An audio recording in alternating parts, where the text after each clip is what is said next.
Niels Bohr के model को हम किस प्रकार से बनाएं, किस प्रकार से खिलौना आधारित हम नील्स बोर के मॉडल के कक्षा वाले मॉडल को बताएं, बच्चों को कैसे समझाएं कि किसी भी कक्षा के चारों तरफ इलेक्ट्रॉन्स घूमते रहते हैं, कक्षाओं में इलेक्ट्रॉन पाए जाते हैं और वो रोटेट करते रहते हैं। कक्षाएं कितने प्रकार की होती हैं और कौन सी कक्षाओं में कितने इलेक्ट्रॉन पाए जाते हैं, इसको थोड़ा सा रोचक बनाने के लिए और थोड़ा सा अनोखा बनाने के लिए एक मॉडल तैयार किया गया है। जो है बोर का जो मॉडल होता है उसके आधार पर इस तरीके से मॉडल तैयार किया गया है। ये भी वेस्ट मटेरियल से बना हुआ, जिस प्रकार से जो दीवार घड़ी होती है यदि वो खराब हो जाए तो उसका हम सही तरीके से उसके जो बेस का इस्तेमाल हम इस तरीके से कर सकते हैं। ये अपने आप में बच्चों का खिलौना आधारित मॉडल है और ये पहले इस प्रकार से बच्चे इसको खेल खेलते थे, उसी के आधार पर इसको बनाया गया है। ये एक वर्किंग मॉडल है, ये बोर का जो है कक्षा से संबंधित वर्किंग मॉडल है। आइए हम देखते हैं कैसे कार्य करता है। नील्स बोर के मॉडल को, जो कि कक्षा आधारित मॉडल होता है, उसको हम खिलौनों पे किस तरीके से बनाए, तो यहाँ पे कुछ मैंने अलग अलग प्रकार के मॉडल बनाए गए जो वेस्ट मटेरियल से ही बनाए गए हैं।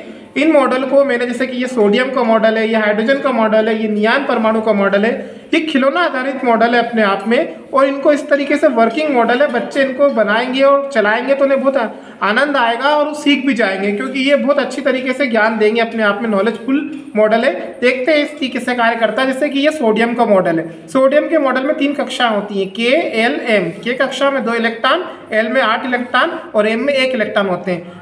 कक्षाओं में इलेक्ट्रॉन घूमते रहते हैं। इस चीज़ को हम कैसे दिखाएं बच्चों को, तो ये मॉडल अपने आप में इस चीज़ को प्रदर्शित करेगा। जैसे हम इस मॉडल को घुमाते हैं तो ये सारे इलेक्ट्रॉन इस तरीके से ये रोटेट होना चालू कर देते हैं। आप देखिए इस तरीके से ये इलेक्ट्रॉन घूम रहे हैं। ये बता रहे हैं कि पहली कक्षा में 2 इलेक्ट्रॉन घूम रहा है, दूसरी में 8 घूम रहे हैं और जो तीसरी कक्षा है उसमें 1 इलेक्ट्रॉन घूम रहा है। तो इस तरीके से सोडियम का मॉडल वो बना भी सकते हैं और इसको देख के वो समझ सकते हैं कि किस प्रकार से परमाणु के चारों तरफ कक्षाओं में इलेक्ट्रॉन घूमते रहते हैं। इसी प्रकार से हम देखते हैं ये मॉडल है हाइड्रोजन का। हाइड्रोजन में केवल एक कक्षा में 1 इलेक्ट्रॉन पाया जाता है। 1 इलेक्ट्रॉन को भी इस तरीके से घुमा के हम देख सकते हैं कि जिस प्रकार से इलेक्ट्रॉन घूम रहा है, इसी तरीके से परमाणु में, एक्चुअल परमाणु में कक्षाओं में इलेक्ट्रॉन घूमता रहता है। इस प्रकार से इस हाइड्रोजन परमाणु में ये इलेक्ट्रॉन घूम रहा है। ऐसा का ऐसा ही हम देखते हैं यहाँ पर नियान परमाणु में भी।